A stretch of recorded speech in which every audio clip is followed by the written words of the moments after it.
Hi everyone. We're continuing to read from C.S. Lewis's Mere Christianity. The last time we talked about what are we to make of the statements of Jesus as a man on the earth. Many of us, it seems, read the Gospels and don't seem to notice the outrageous statements of Jesus if we think of him as a man. How could he make some of the statements he made? Perhaps if, when reading the Gospels, we were to think of the best person we knew saying those things, I think it might strike you as to how outrageous some of Jesus' statements are. This is what Lewis says. Among the Jews there suddenly turned up a man who goes about talking as if he was God. He claims to forgive sins. He says he has always existed. He says he is coming to judge the world at the end of time. Those are pretty outrageous. Okay, back to Lewis. Now let us get this clear.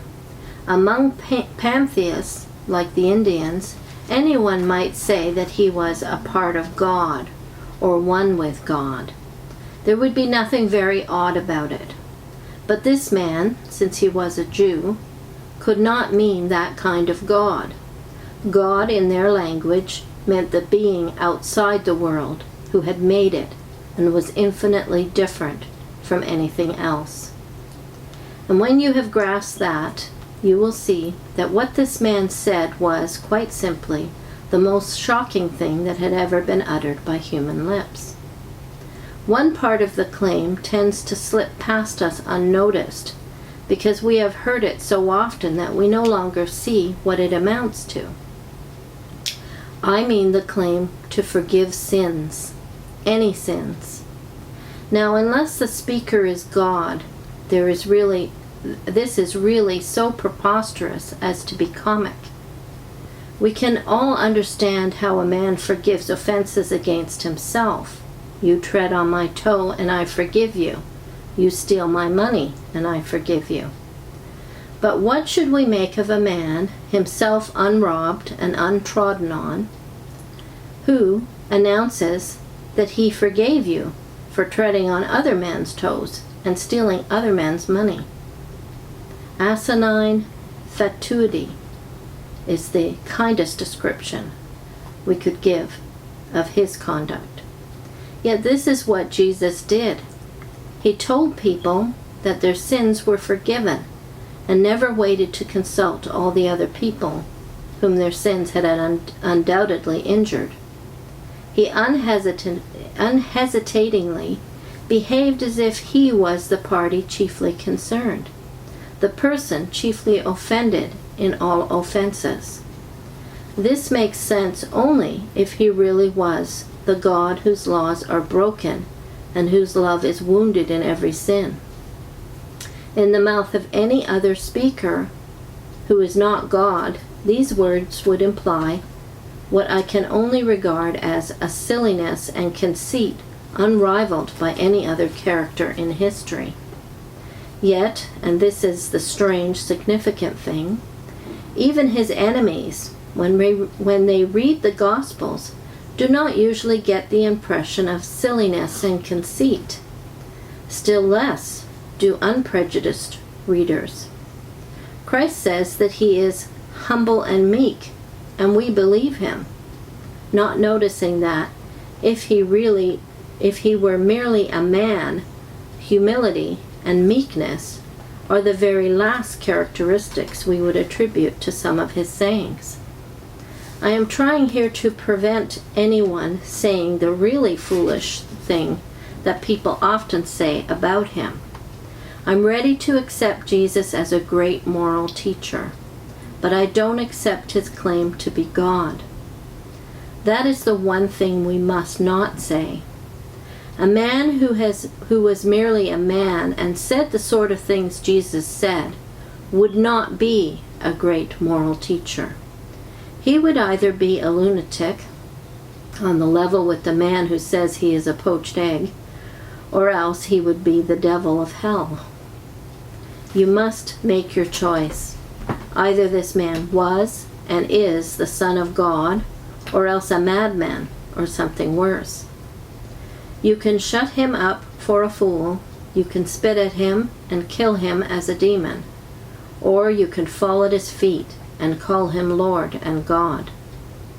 But let us not come with any patronizing nonsense about his being a great human teacher.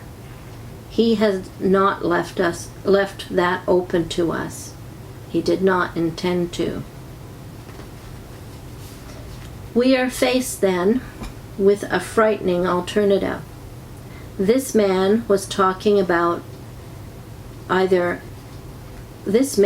are talking about either was and is just what he said, or else a lunatic, or something worse. Now it seems to me obvious that he was neither a lunatic nor a fiend, and consequently, however strange or terrifying or unlikely it may seem, I have to accept the view that he was and is God. God has landed on this enemy-occupied world in human form. And now, what was the purpose of all of it? What did he come to do? Well, to teach, of course. But as soon as you look into the New Testament or any other Christian writing, you will find they are constantly talking about something different. About his death and his coming to life again. It is obvious that Christians think the chief point of the story lies here. They think the main thing he came to the earth to do was to suffer and be killed.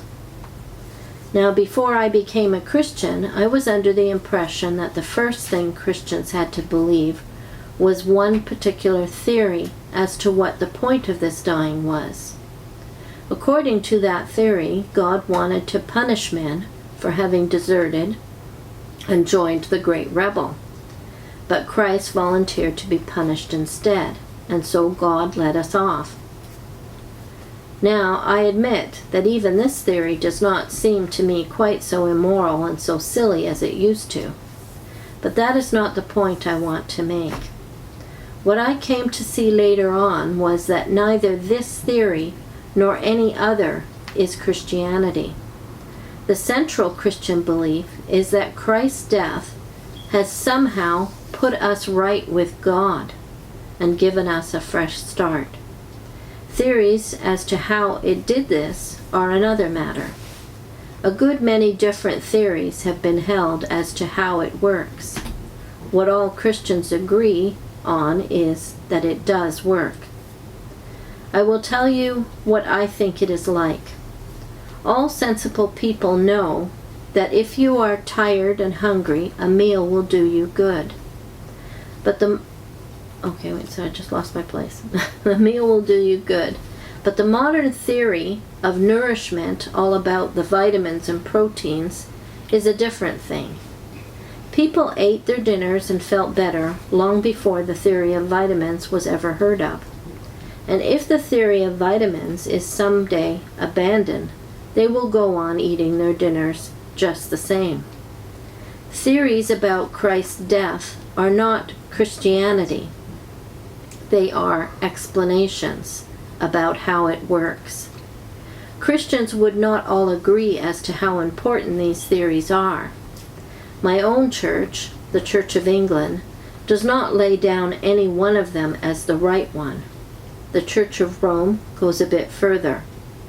But I think they will all agree that the thing itself is infinitely more important than any explanations that theologians have produced.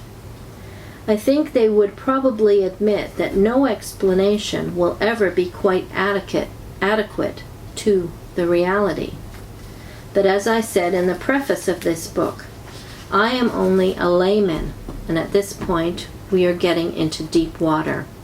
I can only tell you, for what it is worth, how I personally look at the matter. A man can eat his dinner without understanding exactly how food nourishes him. A man can accept what Christ has done without knowing how it works. Indeed, he certainly would not know how it works until he has accepted it.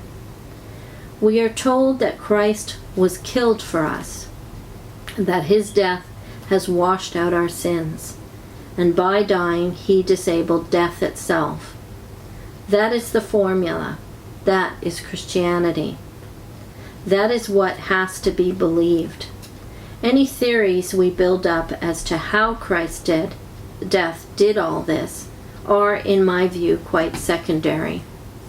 Mere plans or diagrams to be left alone if they do not help us. And even if they do help us, not to be confused with the thing itself. All the same, some of these theories are worth looking at. If you are a Jehovah's Witness or a former witness, I hope you can see the difference between the gospel of Christians and the gospel of the Watchtower. So the next time we're going to talk about how Christianity works in the believer.